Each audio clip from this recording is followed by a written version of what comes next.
IT조선 나를 위한 디지털, 지금까지 스마트폰의 성능을 파악하고 선택을 하고 제품을 받아봤을 때 처음 설정하는 방법과 조작법을 살펴봤습니다. 오늘은 마지막 순서, 스마트폰에 힘을 더해주는 애플리케이션을 설치하고 다룬 법을 살펴볼까요? 애플리케이션, 앱은 스마트폰의 가장 큰 장점입니다. 게임이며 음악, 사진과 문자 등 각종 기능을 사용할 수 있게 해주니까요. 먼저 기본 앱부터 살펴볼까요? 스마트폰 구매 시 기본으로 설치되는 앱입니다. 전화나 메시지, 인터넷이나 카메라 등이 기본 앱인데요. 이렇게 스마트폰마다 종류가 조금 다르지만 대개 화면 아래에 자리 잡고 있습니다. 전화나 문자 이외에도 날씨, 계산기나 메모장, 거울이나 손전등 등 다양한 기본 앱이 있는데요. 스마트폰 제품마다 조금씩 다르니 성능을 알아두는 것도 좋겠습니다. 거의 모든 앱에는 메뉴 호출 아이콘이 있습니다. 점 3개 혹은 이렇게 막대기 3개로 구성되어 있는데요. 이 아이콘을 터치하면 이렇게 숨겨진 메뉴가 호출됩니다. 이들 숨겨진 메뉴를 알아야 앱을 온전히 쓸 수 있으니 앱 설치 후에 화면에 점 혹은 선이 있으면 무조건 한 번씩 눌러보세요. 앱을 실행한 이후에는 앞서 설명한 세모, 동그라미와 네모 버튼으로 앱을 켜거나 끌 수 있습니다. 자, 우선 보통은 세모 버튼을 눌러 뒤로 돌아가면 이처럼 끄는 화면이 나오는데요. 여기에서 종료 버튼을 누르면 앱이 꺼집니다.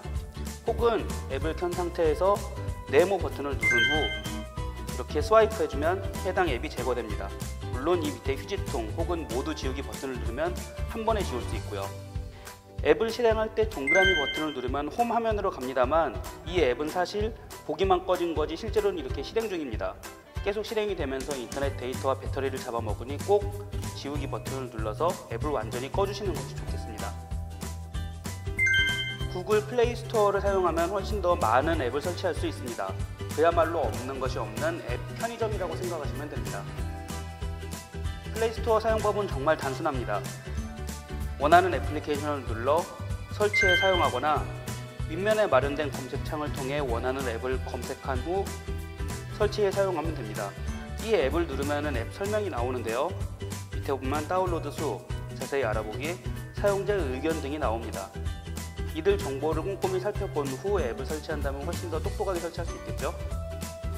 구글 플레이 내 애플리케이션 중에는 이렇게 유료 결제가 필요한 경우도 있습니다. 구글 안드로이드 설정 등록 시 계정에 결제 수단을 추가하게 되어 있는데요.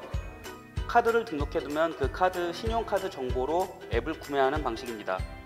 간편하지만 저렴하다고 막 구매하지 마시고요. 반드시 꼭 필요한 앱만 구입하는 지혜가 필요합니다. 자, 애플리케이션을 설치하면 이렇게 바탕화면에 설치가 되는데요. 홈 화면이 너무 지저분하다 싶으면 이렇게 드래그를 해서 앱끼리 폴더를 만들 수 있습니다. 용도가 비슷한 앱들을 이렇게 폴더로 묶어 놓으면 공간을 절약할 수 있어 훨씬 유용합니다. 폴더 외에 위젯, 바탕화면을 바꾸는 것도 홈 화면에서 가능합니다. 홈 화면 내 아이콘이 없는 곳을 지그시 눌러주면 이처럼 배경화면, 위젯을 넣을 수가 있는데요. 기본적으로 애플리케이션은 하나의 공간을 사용합니다.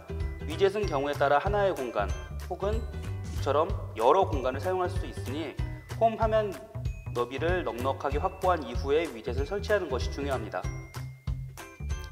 IT조선 나를 위한 디지털, 지난 4차례에 걸친 스마트폰 조작법이 많은 도움이 되셨나요?